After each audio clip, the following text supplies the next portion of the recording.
Welcome to VH Classes. New concept, new study. Get ready to learn something new today. आज यहाँ हम कक्षा 6 का अध्याय 9 पढ़ रहे हैं। इससे पहले के जो अध्याय थे 8 तक वो हमने पढ़ लिए हैं। और आज जो अध्याय हम पढ़ने वाले हैं उसका नाम है राजस्थान में आधारभूत सेवाएं। ठीक है, तो इनके बारे में हम यहाँ पे आज पढ़ने वाले हैं। तो हम पढ़ना शुरू करते हैं। किसी राज्य के विकास के लिए कुछ आधारभूत सेवाओं की आवश्यकता होती है, जैसे बात करें शिक्षा, चिकित्सा, परिवहन एवं स्वास्थ्य आदि। आम जन को आधारभूत सेवाएं उपलब्ध करवाना सरकार का प्रमुख दायित्व होता है। राजस्थान में राज्य सरकार द्वारा इस क्षेत्र में किए गए कार्यों का संक्षेप में वर्णन इस अध्याय में हम पढ़ने वाले हैं। ठीक है, पहले बात करें तो हम शिक्षा की बात करते हैं। शिक्षा के बारे में अगर बात करें राजस्थान के संबंध में, तो शिक्षा मनुष्य की जन्मजात क्षमताओं के विकास के साथ उनमें चारित्रिक एवं व्यक्तित्व विकास का मार्ग प्रशस्त करती है। मनुष्य में जो शिक्षा है ना, वो मतलब उसके संपूर्ण विकास या शारीरिक विकास हो, चाहे चरित्र हो, मानसिक हो, ठीक है, सामाजिक हो, आर्थिक हो, जो भी इसका विकास का क्षेत्र होता है मनुष्य के, ठीक है, उन सभी का विकास जो करती है वो शिक्षा करती है। मतलब एक सभ्य नागरिक जो बनाने का कार्य करती है वो शिक्षा द्वारा किया जाता है। ठीक है, अतः शिक्षा व्यक्ति के जीवन में आगे बढ़ने, सफलता प्राप्त करने, समाज एवं देश का विकास करने का मुख्य माध्यम है। विद्यालयी विद्यालयी शिक्षा इन सभी में सर्वोपरि है। राज्य सरकार द्वारा सभी बच्चों को शिक्षा प्राप्ति के अवसर सुलभ करवाने के लिए लगातार प्रयास किए जाते हैं, जिसके तहत हम पढ़ते हैं निःशुल्क शिक्षा का अधिकार भी पढ़ते हैं। ठीक है, जिससे सभी को शिक्षा उपलब्ध हो सके। राज्य में विद्यालयी शिक्षा के लिए प्राथमिक, उच्च प्राथमिक एवं उच्च माध्यमिक विद्यालय संचालित हैं। संस्कृत शिक्षा राज्य की शिक्षा व्यवस्था का एक महत्वपूर्ण आयाम है। राज्य में उच्च शिक्षा के लिए विश्वविद्यालय और महाविद्यालय विद्यमान है। इसी तरह तकनीकी और मेडिकल शिक्षा के संस्थान भी विद्यमान है। राजस्थान में जैसे क्या करेंगे, मतलब राजस्थान में नहीं बल्कि पूरे भारत के अंदर प्राथमिक 1 से लेकर 5, उच्च प्राथमिक 6 से लेकर 8 और उच्च माध्यमिक की बात करें, माध्यमिक तो होता है 9 और 10 और उच्च माध्यमिक होता है 11 से 12। ठीक है, तो मतलब पहली से लेकर के अभी तक की सारी जो शिक्षा की व्यवस्था की गई है वो पूरे भारत में भी की गई है। ठीक है, उसी प्रकार राजस्थान में भी की गई है। राजस्थान में संस्कृत शिक्षा के लिए अलग से व्यवस्था की गई है और उच्च शिक्षा प्राप्त करने के लिए विश्वविद्यालय, महाविद्यालयों की स्थापना की गई है। टेक्निक और मेडिकल में बात करें, हेल्थ सेक्टर में, तो उसके लिए भी अलग अलग संस्थाओं का निर्माण किया गया है और उसके माध्यम से शिक्षा प्रदान की जाती है। अब बात करें शिक्षा का अधिकार। शिक्षा के अधिकार की बात करें तो राजस्थान में भी शिक्षा का अधिकार अधिनियम 2009 में 6 से 14 वर्ष के बच्चों को निःशुल्क एवं अनिवार्य शिक्षा प्रदान करता है। इस अधिकार से तय आयु के सभी बच्चों को शिक्षा मिलने के समान अवसर मिलते हैं। यह अधिनियम जहां बच्चों को शिक्षा प्राप्त करने की सुविधा देता है, वहीं अभिभावकों से बच्चों को विद्यालय में प्रवेश कराने का कर्तव्य भी बताता है। विद्यालयों में बेहतर भौतिक सुविधाएं उपलब्ध करवाने के लिए राज्य निरंतर प्रयासरत है। शिक्षा के अधिकार की बात करते हैं तो वो नियम 2009 का है, जिसके अंदर 6 से 14 वर्ष तक की आयु वर्ग के जो बच्चे हैं उनको निःशुल्क शिक्षा प्रदान की जाती है। अब राजस्थान में एक नवाचार चलाया जा रहा है जो कि राजस्थान में जो विद्यालय है उनकी स्थिति को देखती है, समझती है। तो उसके लिए एक महत्वपूर्ण पोर्टल है राजस्थान में, शाला दर्पण पोर्टल। शाला दर्पण पोर्टल के माध्यम से राजस्थान में विद्यालयों की स्थिति को देखा और समझा जा सकता है। बच्चों को अच्छी शिक्षा मिलने, इसके लिए राजस्थान में निःशुल्क शिक्षा, निःशुल्क पाठ्य पुस्तक, पुरस्कार, छात्रवृत्ति, छात्रावास, निःशुल्क गणवेश और मध्याह्न भोजन एवं दुग्ध वितरण की सुविधाएं भी उपलब्ध करवाई जाती हैं। बेहतर परीक्षा परिणाम देने वाले विद्यार्थियों को राज्य सरकार द्वारा प्रोत्साहन दिया जाता है। बालिकाओं के लिए इंदिरा प्रियदर्शनी, गार्गी पुरस्कार एवं प्रोत्साहन देना भी एक महत्वपूर्ण कदम है। मतलब जब भी शिक्षा की बात आती है तो उसमें मतलब निःशुल्क शिक्षा तो दी जाती है, उसके साथ में निःशुल्क पाठ्य पुस्तकें भी दी जाती हैं, उसके बाद में पुरस्कार भी दिए जाते हैं, छात्रवृत्ति भी दी जाती है, छात्रावास रहने के लिए ना, छात्रावास और निःशुल्क गणवेश, मतलब कि जो स्कूली जो वेशभूषा है वो भी फ्री में दी जाती है। ठीक है, और मध्याह्न में भोजन करवाया जाता है, जैसे मिड डे मील योजना चलाई जा रही है उसके तहत, और उसके साथ में दुग्ध वितरण, दूध का वितरण भी किया जा रहा है बच्चों के लिए। ठीक है, और जब भी कोई छात्र परीक्षा में मतलब सर्वोच्च स्थान लेके आता है तो उसके लिए जैसे बालिकाओं के लिए इंदिरा प्रियदर्शनी योजना, गार्गी पुरस्कार योजना, प्रोत्साहन योजना लागू की गई है, जिससे कि मतलब शिक्षा को बढ़ावा मिल सके और शिक्षा के अंदर बच्चों का रुझाव बना रहे। साक्षरता की बात करें तो वर्ष 2011 की जनगणना के आधार पर राजस्थान की कुल साक्षरता प्रतिशत 66.11 रही है, जिसमें पुरुष साक्षरता 79.19% और महिला साक्षरता 52.12% रही है। अगर साक्षरता की बात करें तो राजस्थान के संदर्भ में, तो राजस्थान की कुल साक्षरता तो है 66.11%, ठीक है। और वहीं पे इसमें से भी अगर हम बात करें तो पुरुष साक्षरता जो है वो तो है 79.9%, और महिला साक्षरता की बात करें तो महिला साक्षरता है 52.12%। मतलब 50% महिलाएं पढ़ी हुई हैं, 50% महिलाएं पढ़ी हुई नहीं है, ठीक है। तो ये हमारी साक्षरता के संबंध में कुछ तथ्य था राजस्थान के संदर्भ में। अब बात करते हैं स्वास्थ्य सेवाओं के बारे में। स्वास्थ्य सेवाओं के बारे में बात करें तो स्वास्थ्य प्रत्येक व्यक्ति की मूलभूत आवश्यकता है। स्वास्थ्य का अर्थ केवल शारीरिक स्वास्थ्य नहीं बल्कि मानसिक, सामाजिक और बौद्धिक सभी प्रकार के स्वास्थ्य से होता है। इसलिए सरकार जनहित को ध्यान में रखते हुए नागरिकों को पर्याप्त स्वास्थ्य सुविधाएं प्रदान करती है। सरकार द्वारा सबके लिए स्वास्थ्य की संकल्पना को साकार करने के लिए नागरिकों को बेहतर स्वास्थ्य सुविधाएं उपलब्ध करवाने की दिशा में प्रयास किए जा रहे हैं। स्वास्थ्य सुविधा मतलब जैसे निःशुल्क सेवाएं प्रदान करने के लिए जैसे चिरंजीवी योजना हमारे राजस्थान सरकार द्वारा चला जा रही है, वहीं आयुष्मान भारत योजना जो केंद्र सरकार द्वारा संचालित है, सभी लोगों को निःशुल्क स्वास्थ्य सेवाएं उपलब्ध करवाई जा सके जिससे उनके शारीरिक स्वास्थ्य और मानसिक और सामाजिक और बौद्धिक स्वास्थ्य एकदम ठीक बना रहे, ठीक है। अब बात करें स्वास्थ्य सुविधाओं की, तो राजस्थान की जनता के स्वास्थ्य कल्याण के लिए स्वास्थ्य उपकेंद्र बनाए गए हैं। प्राथमिक स्वास्थ्य केंद्र एवं सामुदायिक स्वास्थ्य केंद्र खोले गए हैं, जो हम जैसे ग्रामीण इलाकों में हमारे आसपास में जो भी गांव है, बड़ी ढाणी है, ठीक है, ठीक है, उनके अंदर या तो कोई मिलेगा स्वास्थ्य उपकेंद्र मिलेगा, या मिलेगा प्राथमिक स्वास्थ्य केंद्र मिलेगा, या सामुदायिक स्वास्थ्य केंद्र खोले गए हैं जहाँ पे निःशुल्क स्वास्थ्य सेवा उपलब्ध करवाई जाती है जनता को। नागरिकों को आपातकालीन स्थिति में स्वास्थ्य और उसकी सुरक्षा के लिए 108 निःशुल्क आपातकालीन सुविधा उपलब्ध करवाई जाती है। मतलब जो 108 जैसे एम्बुलेंस के लिए निःशुल्क नंबर जारी किए गए हैं, इस पे आप कॉल करेंगे तो आपको गाड़ी आएगी, उसमें आपको ले जाया जाएगा निःशुल्क, और वह सरकार की योजना है जिसमें आपको निःशुल्क आपातकालीन या इमरजेंसी के समय आपको ले जाया जाता है। राजस्थान में जयपुर, जोधपुर, अजमेर, बीकानेर, कोटा, उदयपुर में स्थित आयुर्विज्ञान महाविद्यालयों में विशेष चिकित्सा की सुविधाएं उपलब्ध हैं। जयपुर, जोधपुर, अजमेर, बीकानेर, कोटा और उदयपुर में आयुर्विज्ञान महाविद्यालय खोले गए हैं जहाँ पे मतलब विशेष चिकित्सा सुविधाएं और मेडिकल की जो शिक्षा है वो वहाँ पे प्रदान की जाती है। ये तो सुविधाओं के बारे में। अब स्वास्थ्य योजनाओं के बारे में बात करें तो राजस्थान में नागरिकों की स्वास्थ्य की कुशलता के लिए सरकार कई प्रकार की योजनाएं संचालित करती है, जिनमें मुख्यमंत्री आयुष्मान आरोग्य योजना है, मुख्यमंत्री सहायता और जीवन रक्षा कोष है, मुख्यमंत्री लाडो प्रोत्साहन योजना है, मुख्यमंत्री निःशुल्क निरोगी दवा योजना है, मुख्यमंत्री निःशुल्क निरोगी राजस्थान जांच योजना है, जननी सुरक्षा योजना है, जननी शिशु सुरक्षा योजना है, आदि कुछ प्रमुख उदाहरण हैं। इसी प्रकार राज्य में क्षय रोग, मलेरिया, अंधता, आयोडीन अल्पविकार, एड्स आदि रोगों पर नियंत्रण एवं कुष्ठ रोगों के उन्मूलन हेतु कई राष्ट्रीय कार्यक्रम भी चिकित्सा, स्वास्थ्य और परिवार कल्याण विभाग द्वारा संचालित किए जाते हैं। भारत राजस्थान में अगर बात करें स्वास्थ्य योजनाओं की, तो स्वास्थ्य योजनाएं हम मुख्य रूप से तो पढ़ते हैं, जैसे कोई बजट आता है या फिर हमारी जो आर्थिक समीक्षा आती है वार्षिक, उसके अंदर हम मुख्य जो भी योजनाएं होती हैं, जन कल्याणकारी योजनाएं हो, फ्लेक्सिप योजनाएं हो राज्य सरकार की, उनके बारे में हम विस्तार से वहां पे पढ़ते हैं। जहाँ पे कुछ नाम हमें यहाँ पे देखने को मिल रहे हैं, जहाँ पे मुख्यमंत्री आयुष्मान आरोग्य योजना है, मुख्यमंत्री सहायता और जीवन रक्षा कोष है, मुख्यमंत्री लाडो प्रोत्साहन योजना है, मुख्यमंत्री निःशुल्क निरोगी राजस्थान जिसमें दवा और जांच से संबंधित 2 अलग अलग योजनाएं हैं, जननी सुरक्षा योजना है, जननी शिशु सुरक्षा योजना है। ये कुछ योजनाएं हैं जो राज्य सरकार द्वारा संचालित है जनता के लिए, ठीक है।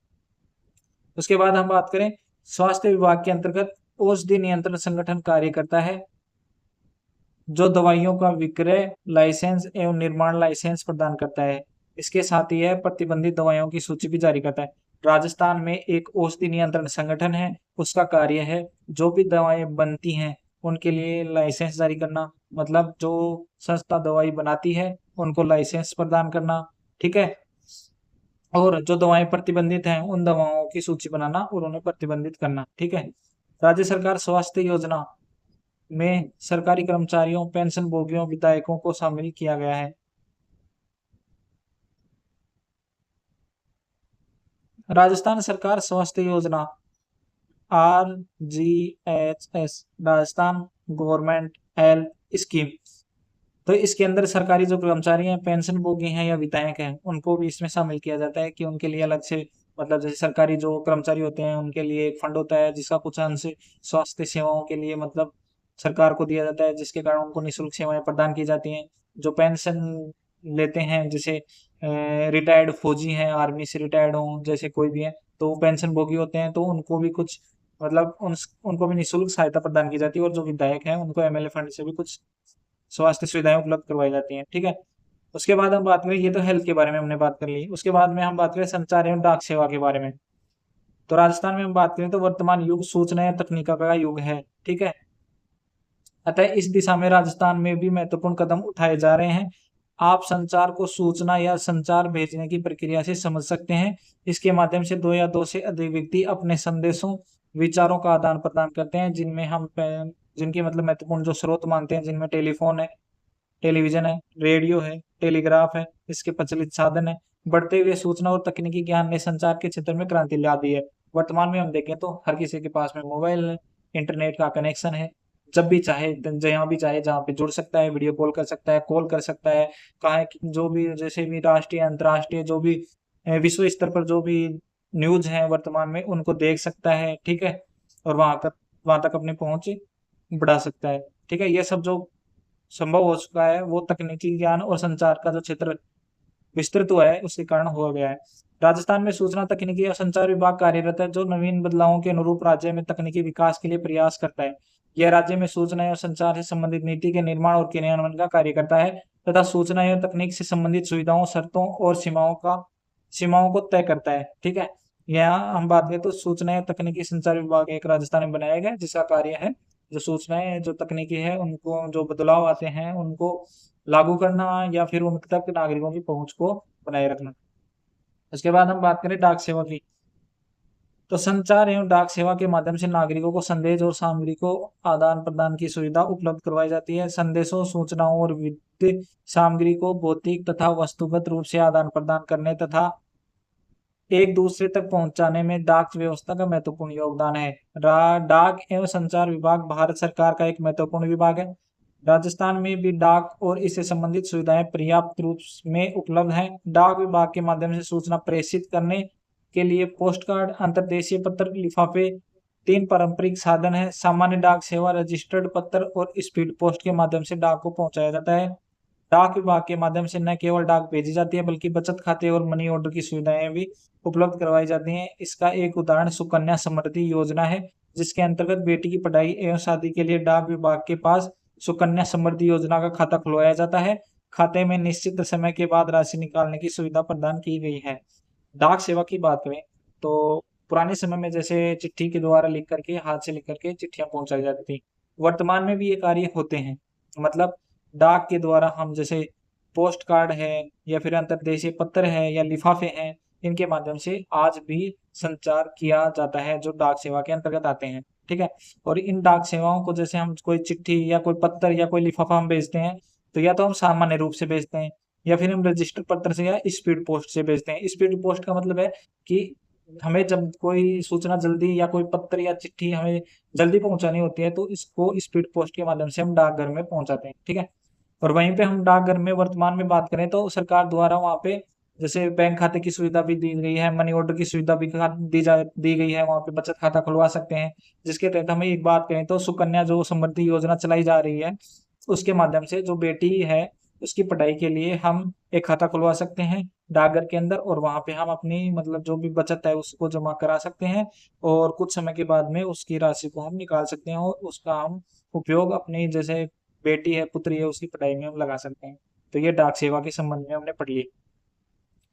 अब बात करें बैंकिंग सेवाओं की, तो बैंक एक ऐसी संस्था होती है जो मुद्रा का व्यवसाय करती है। ठीक है, बैंक एक ऐसी व्यवस्था जहाँ मुद्रा का व्यवसाय होता है। व्यवसाय मतलब मुद्रा का आदान प्रदान, ठीक है, होता है, जहाँ पे हम किसी को भेज सकते हैं, हम बैंक से पैसे निकाल सकते हैं, तो वहाँ पे मुद्रा का व्यवसाय होता है। मुद्रा का लेन देन ही व्यवसाय कहलाता है। चाहे वहाँ पे वस्तु का लेन देन हो तो वहाँ व्यवसाय दूसरा हो जाएगा, जहाँ मुद्रा का लेन देन होता है वहाँ मुद्रा व्यवसाय हो जाएगा। कपड़ों का लेन देन, कपड़ों का व्यवसाय हो जाएगा। ठीक है, बैंक मुद्रा के लेन देन द्वारा ब्याज अर्जित करती है। व्यक्तियों एवं संस्थाओं द्वारा अपनी बचत बैंकों में जमा करवाई जाती है। बैंक द्वारा जमा राशि पर ब्याज दिया जाता है। बैंक जरूरतमंद लोगों को ऋण देती है एवं ऋण की राशि पर ब्याज वसूल करती है। बैंक में जमा राशि एटीएम, चेक, ड्राफ्ट द्वारा निकाली जा सकती है। बैंक द्वारा अपने ग्राहकों को लॉकर सुविधा भी प्रदान की जाती है। सभी बैंकिंग संस्थाएं रिजर्व बैंक ऑफ इंडिया के नियमों के अधीन कार्य करती हैं। बैंकिंग सेवा की बात करें तो बैंक जो है एक मुद्रा का व्यवसाय करती है, ठीक है। वहाँ पे बैंक के अंदर क्या होता है कि मुद्रा का लेन देन होता है। उसके ऊपर अगर आप जमा राशि मतलब कुछ बचत बैंक में जमा करवाते हैं तो उसके ऊपर आपको ब्याज मिलता है, या फिर आप किसी बैंक से ऋण लेते हैं तो ऋण की राशि उपलब्ध करवाई जाती है, उसके ऊपर भी ब्याज वसूला जाता है बैंक के द्वारा, ठीक है। और बैंक से हम अगर जमा राशि को निकलवाते हैं तो वहां पे हम एटीएम का प्रयोग कर सकते हैं, चेक का प्रयोग कर सकते हैं, या फिर ड्राफ्ट के माध्यम से हम वहां से पैसे निकलवा सकते हैं। और बैंक इसी के साथ में एक लॉकर सुविधा देता है जहाँ पे हम अपनी जो महत्वपूर्ण या जो भी हमारी आर्थिक पूंजी है, या जैसे हम गोल्ड माने, या फिर कोई चीज है जो हमें जो महत्वपूर्ण चीज होती है उनको हम लॉकर में बंद करके रख सकते हैं, ठीक है। तो उसके लिए लॉकर सुविधा प्रदान करता है बैंक। और जो सभी बैंक होते हैं वो रिजर्व बैंक ऑफ इंडिया, मतलब जैसे कि हम बात करें, जैसे सेंट्रल गवर्नमेंट होती है, ठीक है, स्टेट गवर्नमेंट, और सभी स्टेट गवर्नमेंट के ऊपर में एक सेंट्रल गवर्नमेंट होती है, ठीक है। उसी प्रकार क्या होता है कि सभी जो बैंक है अलग अलग, जैसे आईसीआई बैंक है, एसबीआई बैंक है, पंजाब नेशनल बैंक है, ठीक है, स्मॉल फाइनेंस बैंक है, ठीक है, ये सभी बैंक की तो अलग अलग हैं, ये अलग अलग कार्य करती हैं, अलग अलग इनकी ब्रांच या शाखाएं होती हैं। लेकिन इन सबको जो क्रियान्वित करने का जो कार्य करता है या इनके लिए जो नियम बनाने का जो कार्य करता है उसके लिए एक हेड बैंक मानते हैं, तो वो है RBI, reserve bank of India, ठीक है, जो कि मुंबई में स्थित है।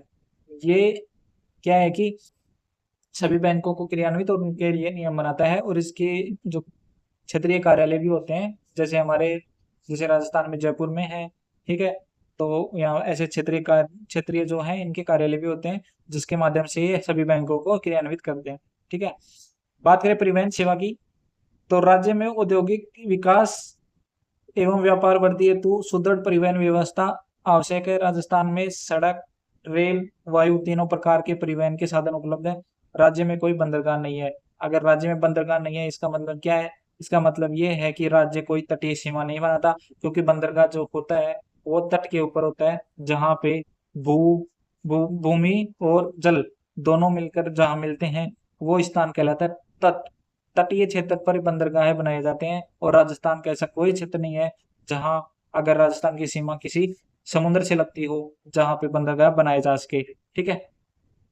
और अगर हम बात भी करें तो राजस्थान जो है जैसे भी किसी बंदरगाह के माध्यम से अगर सामान बेचता है तो वो बेचता है गुजरात में स्थित कांडला जो बंदरगाह है उसी के माध्यम से राजस्थान अपने बंदरगाह संबंधी जो सुविधाएं हैं वो प्राप्त करता है। अब बात करें इसमें परिवहन में भी सड़क परिवहन की, तो राजस्थान में परिवहन के साधनों में सड़क परिवहन का महत्वपूर्ण स्थान है। राजस्थान राज्य पथ परिवहन निगम 1 अक्टूबर 1964 को स्थापित किया गया था। बात करें Rajasthan RSRTC, Rajasthan state road transport corporation, Rajasthan राज्य पथ परिवहन निगम की, तो इसकी जो स्थापना है वो हुई थी 1 अक्टूबर 1964 को। राजस्थान राज्य पथ परिवहन निगम है, इसकी स्थापना के बारे में एग्जाम में क्वेश्चन आते हैं, जो भी कोई भी एग्जाम हो राजस्थान संबंधित उन एग्जामों में पूछा जाता है। बात करें तो RSRTC की, तो जिसका उद्देश्य है जनता को रियायती दर पर पर्याप्त संख्या में समयनिष्ठ और कुशल बस सेवाएं प्रदान करता है। जैसे हमारे यहाँ पे गवर्नमेंट बसें चलती हैं, ठीक है, अलग अलग स्थानों पे अलग अलग रूट पे बस चलती हैं, तो वो सरकारी जो बसें होती है ना वो राजस्थान राज्य पथ परिवहन निगम है उसी के अधीन ये चलाई जाती हैं, ठीक है।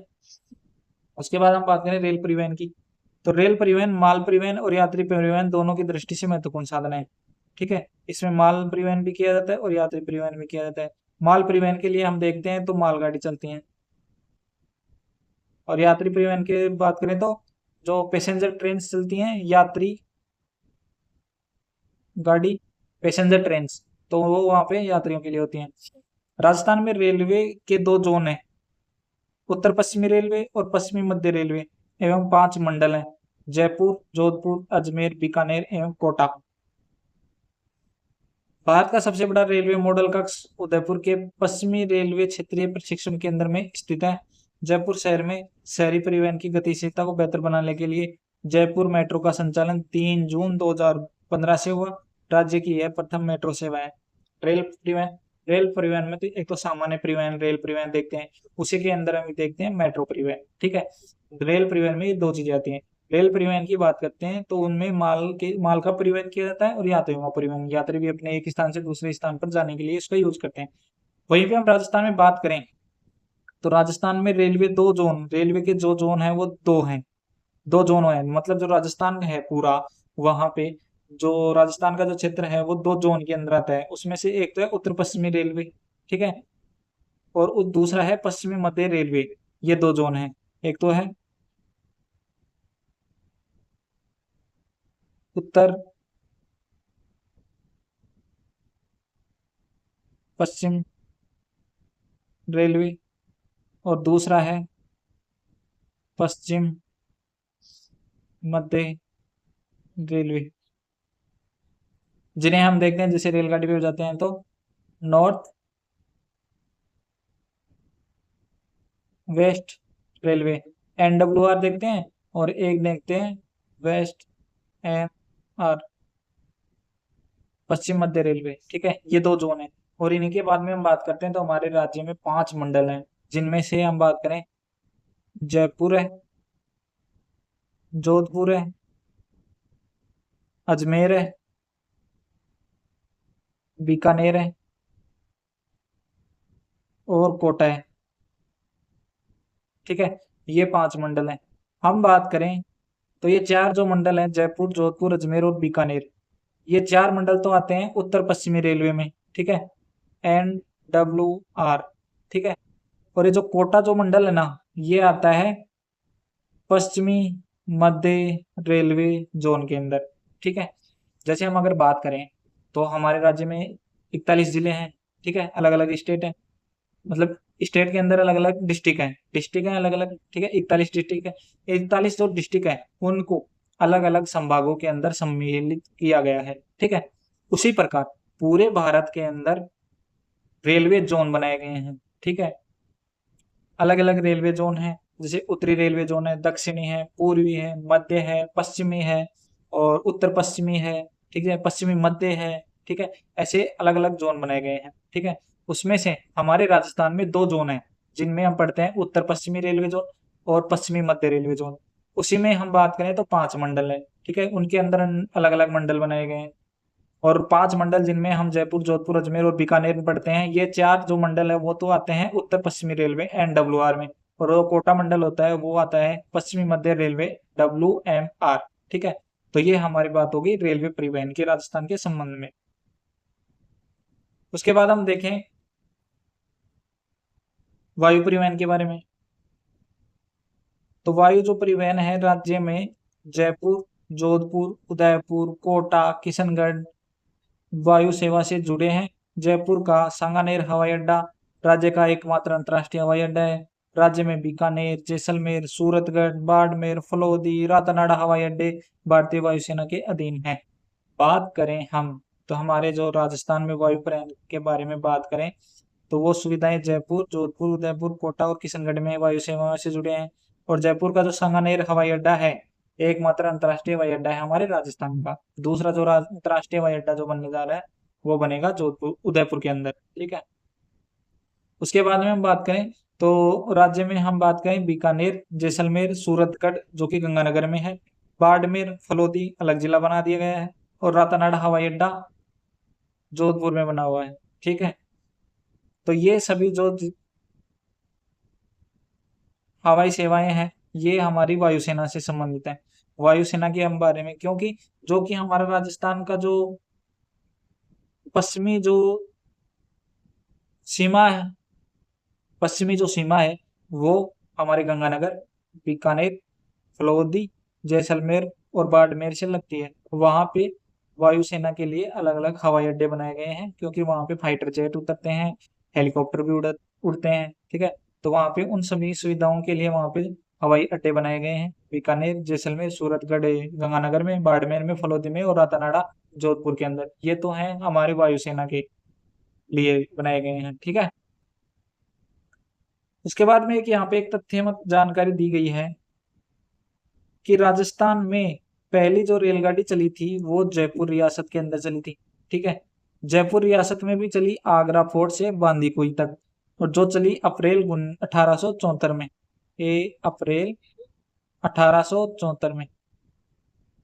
और वहीं पे हम बात करें, भारत की बात करें तो 1853 के अंदर पहली रेलगाड़ी चलाई गई थी, 16 अप्रैल 1853 के अंदर। ठीक है, यह हमारे भारत में पहली रेलगाड़ी स्थिति को चलाई गई थी, और राजस्थान में जो चलाई गई थी वो अप्रैल 1874 में चलाई गई थी। ठीक है, उसके बाद हम बात करें यहाँ पे शब्दावली की, तो बौद्धिक का मतलब होता है बुद्धि से संबंधित, और व्यापक का मतलब होता है बड़ा, और पारस्परिक होता है आपसी, और जीविकोपार्जन का मतलब होता है जीवन के लिए कार्य करना।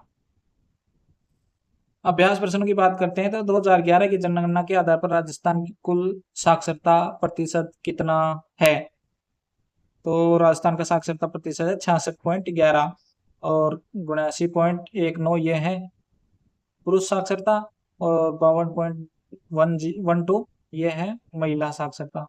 ठीक है, उसके बाद में हम बात करें 108 निःशुल्क आपातकालीन सेवाएं संबंधित है, शिक्षा सेवा से, स्वास्थ्य सेवा से, संचार सेवा से, बैंक सेवा से।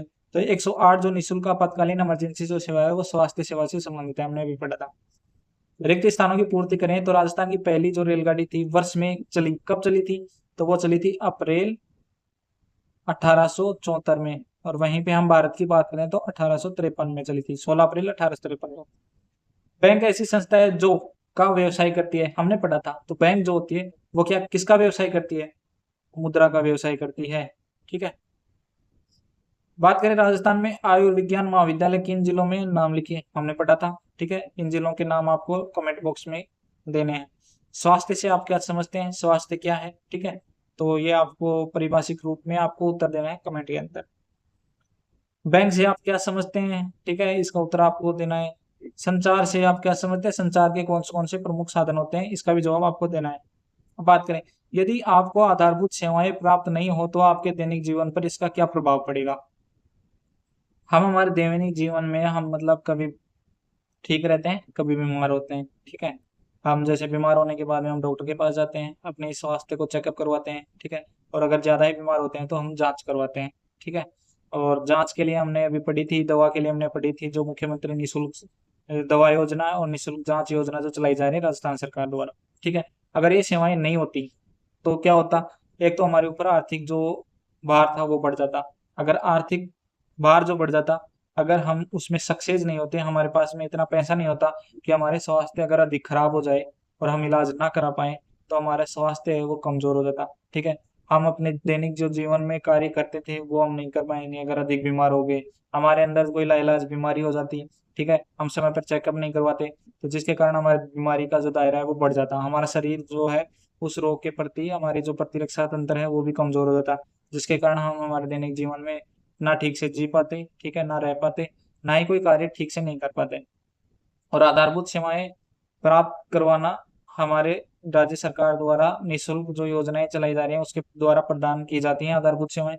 ठीक है, जिससे हमारा स्वास्थ्य ठीक रहे। और हमने पढ़ा भी है कि पहला सुख जो है वो निरोगी काया होनी चाहिए, मतलब सबसे पहले जो हमारी काया या शरीर है वो मतलब स्वस्थ रहना चाहिए, उसमें किसी प्रकार का भी कोई भी रोग नहीं रहना चाहिए। उसी के बाद में हम ठीक तरह से कार्य कर सकते हैं। ठीक है, घूम सकते हैं, फिर सकते हैं, या फिर हम अपनी जो मानसिक हेल्थ है, शारीरिक हेल्थ है, उसको हम ध्यान में रख सकते हैं। अगर हमारा शरीर ही निरोगी नहीं रहेगा तो हम कुछ भी नहीं कर पाएंगे। इसलिए हमारी जो आधारभूत सेवाएं हैं वो महत्वपूर्ण है, और उन्हीं के आधार पर हम अपना जीवन व्यतीत करते हैं ठीक तरह से, एकदम पूर्ण निरोग रह करके। ठीक है, तो ये था हमारा अध्याय नंबर 9 जिसका नाम था राजस्थान में आधारभूत सेवाएं, जिसमें हमने शिक्षा पढ़ी। ठीक है, स्वास्थ्य पढ़ा, परिवहन पढ़ा। ठीक है, और डाक सेवा से संबंधित चीजें पढ़ी। तो ये सभी चीजें हमने आधारभूत सेवाओं के अंतर्गत पढ़ी हैं। तो हमारा ये वीडियो है यहीं पर समाप्त होता है। ठीक है, वीडियो अच्छा लगा हो, कंटेंट अच्छा लगा हो तो चैनल को सब्सक्राइब, वीडियो को लाइक और शेयर करना ना भूलें। साथ में ही सब्सक्राइब करके बेल आइकन को दबाना ना भूलें, जिससे वीडियो की नोटिफिकेशन आपको प्राप्त हो सके। और सभी को जय हिंद, जय भारत।